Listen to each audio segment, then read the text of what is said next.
ẹ̀yin èèyàn ọ̀rọ̀ mà ti bẹ́yìn yọ ọ̀tọ̀ mà níbi tá a fojú sí ọ̀tọ̀ níbi tọ́nà ti jáde o. àṣẹ Saheed Shittu ọmọ ìyá ẹlẹ́ja dídín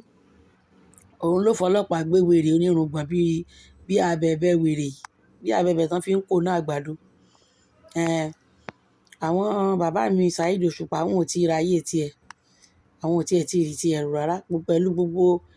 emotional blackmail tó ń ṣe lórí social media fún wọn. O ti mẹ́ni tó pè ẹ́ ló bọ́ta ló ń sọ pé Saheed Òṣùpá ṣe fẹ́ dọ́lọ́run ni wọ́n ti múwèé ìpẹ̀jọ́ wá o lórí burúkú ọmọ kó ti gbà tó ní iṣẹ́ wọn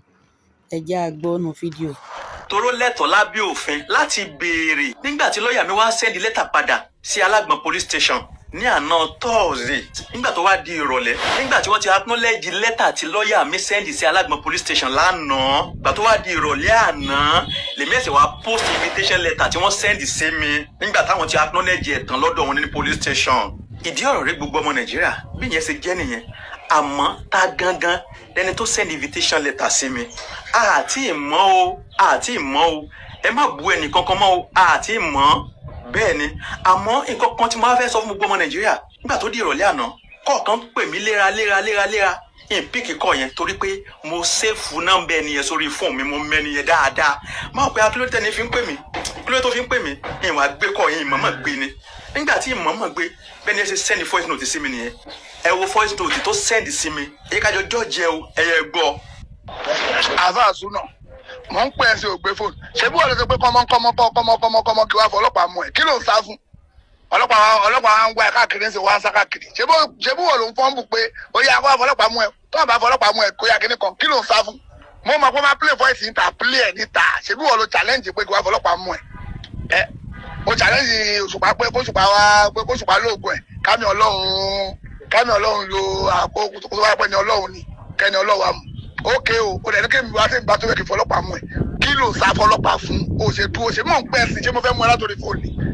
play ẹ̀ ń ta. ẹ ti gbọ́ voice note yẹn ẹgbọ́n tó sọ ó ní play ẹ̀ ń ta ẹmẹni tó sọ̀rọ̀ yẹn Saheed Shittu ni ló ń sọ̀rọ̀ yẹn o ẹgbọ́n tó sọ ó ní ṣèbí wọ́n lòun sọ pé kí wọ́n wá fọlọ́pàá mú ẹ ìyẹn ni pé mo challenge òun lòun fi ń fi ọlọ́pàá lé mi kiri ló fi ń threaten mi kiri nílùú tó lọ́ba tó níjòyè nílùú tá a jọ ń gbé lẹ́nìkan wọ́n fi ọlọ́pàá threaten mi kiri ẹgbọ́n tó sọ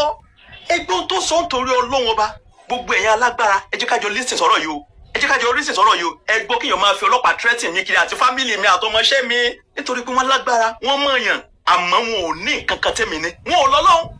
bẹ́ẹ̀ ni mo mọ̀ pé wọn ò lọ́lọ́run torí èmi ní Ọlọ́run ọba mo dẹ̀ ní ìbẹ̀rù Ọlọ́run. kí ló sá fọlọ́pàá fún o ṣe mọ̀ ń pẹ́ sí ṣé mo fẹ́ mú ẹ látòrí fóònù